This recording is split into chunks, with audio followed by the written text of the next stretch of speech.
Good evening. I hope everyone is enjoying the wonderful TED Talks this evening. I'm Brady, and I'm here to talk to you about learning disabilities.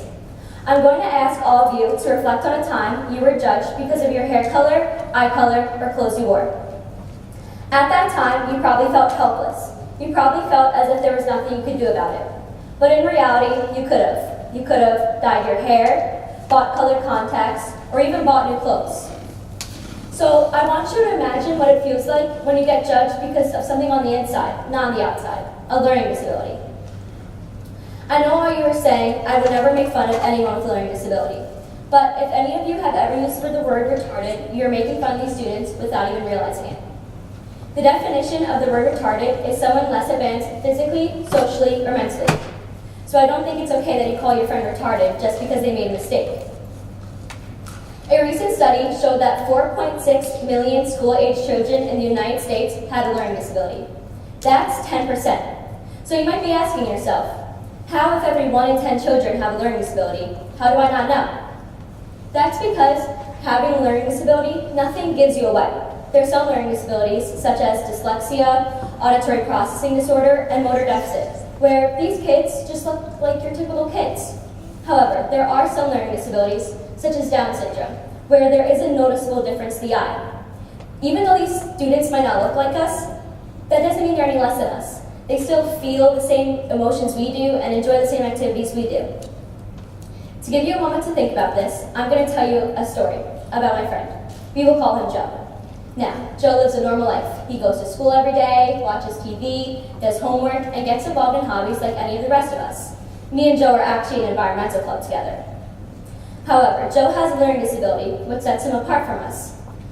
Every day, third and fourth period, Joe has American history, where he learns things about American Revolution, the Civil War, slavery, presidents.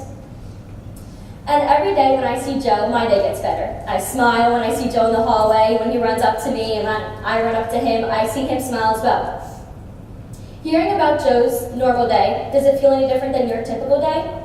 If it doesn't, why do you think it's okay to use the word retarded? This isn't where my story ends. I'm also involved in the school's Challenger basketball team, a team they have here in Mineola and other schools on Long Island. It's a team where students with disabilities can play other students with disabilities in basketball. It's a really great program, and as you can see, we get a lot of fans come to our games. And if you think you've watched exciting basketball games, you have been living a lie. These are the most exciting games I've ever watched. Working with these kids makes me smile ear to ear, because these kids will never let winning the game go in front of being a good sport. These kids will cheer for the other team, pass the ball back to the kid who just missed his shot. Working with this team has truly taught me what it means to be a good sport.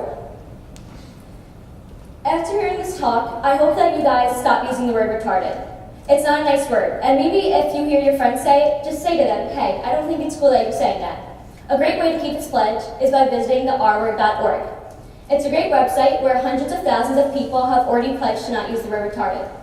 And next time, instead of walking with your head down in the hallway and avoiding eye contact, look up. Ask the student how their day is going. Maybe even ask them what their name is.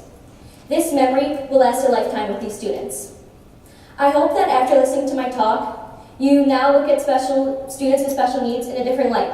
They are not any different than any of the rest of us. Thank you, and enjoy the rest of the TED Talks tonight.